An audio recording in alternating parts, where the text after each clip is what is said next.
Hello, everyone. So, in the words of John C. Maxwell, you must have some kind of criteria for knowing if the desire you have matches the abilities you possess. And essentially, what Mr. Maxwell is asking here is, does the dream you have match or align with what you can already do?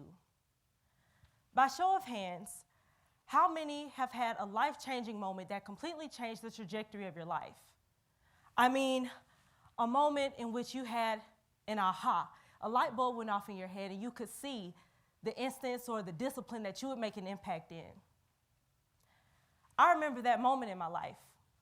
I was in 6th grade, it was a Saturday morning, and I was scrolling through channels on the TV.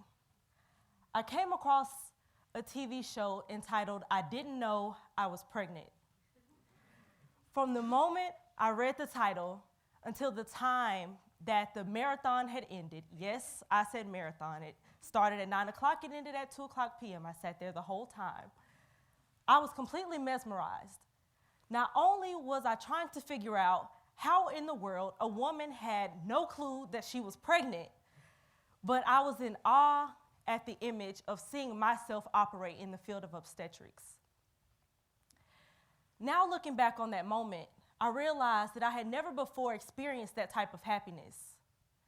I like to call it a preview of destiny. Ladies and gentlemen, I'd like to welcome you to the pursuit of happy endings. I once had someone to ask me, why do we go to school? And of course, my answer was to get an education. But as the conversation went on, I checked out and I asked myself, why do I specifically go to school? I don't go to school just to learn. I was going to school so that I could be a doctor. I wanted to be an OB-GYN, and I knew that I had to have an education in order to get there.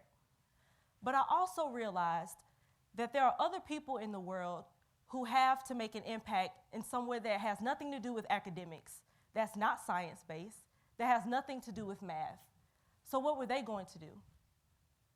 At the end of that conversation with myself, I realized that school was a tool for socialization that also provided education on the most fundamental levels. And so now I'd like to ask you, if that is the purpose of us going to school, what happens to the students who are going but are not allowed the opportunities to explore the societal roles in which they will make their impact, the area that matches their abilities? And what happens when the parents of those students have not had enough exposure to detect their interests and also connect them to an opportunity that will cultivate them in that craft? We are often trained to think that we go to school so that we can go into a career that will provide financial income. We're chasing after financial stability, right? Become a doctor, be a lawyer, a CEO, run your own lab, anything that will put us higher up in socioeconomic status. But few childhood influencers, such as family members, teachers, friends, and I'll even say student leaders, encourage us to pursue happiness. Here I have Beyonce and Ronald E. McNair. Many of us depend on Beyonce's talent to get us through workouts, give us a laugh or a smile at the end of the day, or even just a break from what's going on in life. But what if no one had ever noticed how talented and gifted she was in singing and dancing at home? What if no one had gave her a chance on a stage and thought that she would go much further than just singing and dancing at home? Ronald E. McNair was one of the first African-American astronauts. And he now has a legacy of the McNair Scholars Program along with a few other institutions in his hometown. What if his village had not supported his dream of becoming a physicist? What if no one thought to give him a chance in NASA to put together a spaceship? Would we be, or would they have the legacy that they have today? Probably not. Beyonce didn't need a classroom to make her impact or find financial stability. But in Ronald E. McNair's case, That's where his happiness lied.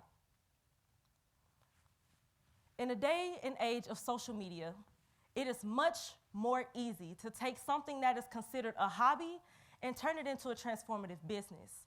I mean, think about it. We have people who were just making videos in their home for fun, and now they are millionaires, working on becoming a billionaire. They have businesses now, but it all started because you laughed at a video. We never thought that would be able to happen. And so now I'd like to tell you a story. I had a friend in high school who was so smart.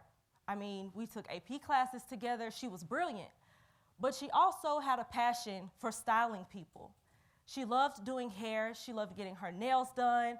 I mean, anything that is associated with the term slay, she embodied it.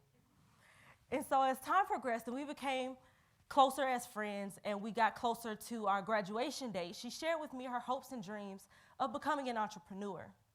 She wanted to franchise various companies.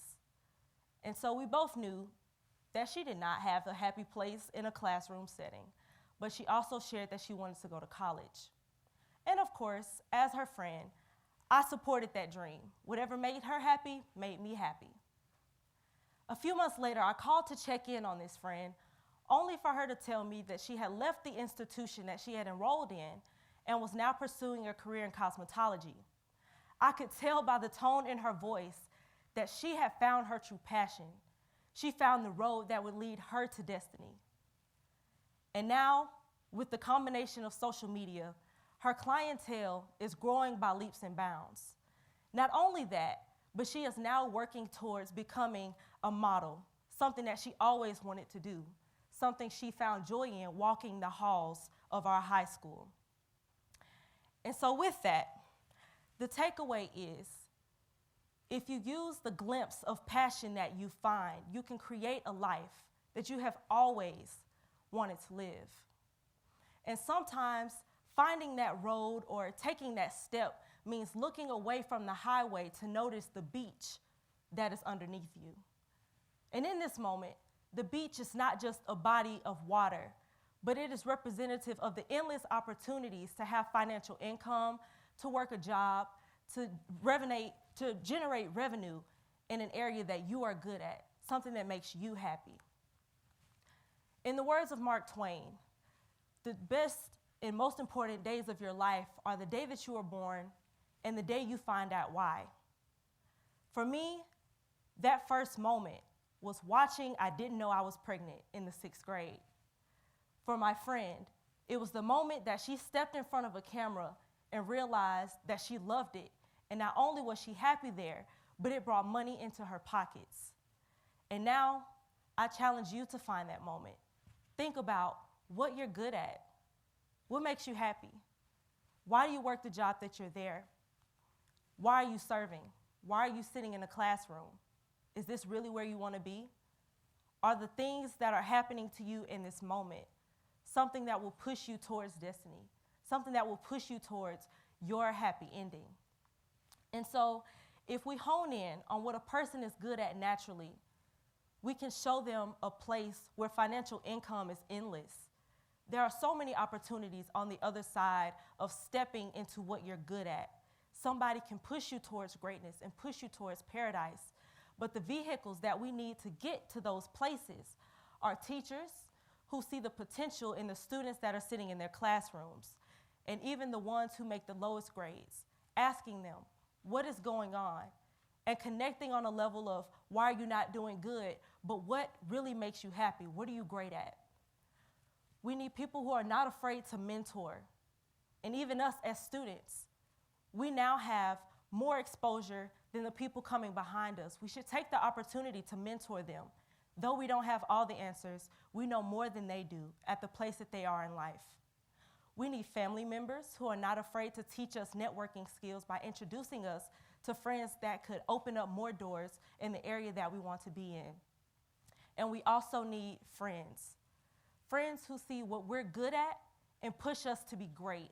They challenge us to take that step or that leap of faith that we ordinarily wouldn't have taken had it not been for them. And so now I challenge you to do 3 things. 1, Determine what you're good at. I mean, really think about it. It could be something simple as washing dishes, or it could be the most challenging thing as solving a math equation. But if that's what makes you happy and that's what you're good at, that is a start. Number 2, find your why. Go through the series of questions of why am I here and what will this lead me to? And number 3, pursue happiness at the intersection of why and innate ability. Just because you're good at something does not mean that you stop there. You keep pushing until you're excellent, and you keep challenging yourself until you're the greatest. Once you've done these 3 things, I challenge you to use that glimpse of passion and the privilege that you have in that place to push someone else towards their next level of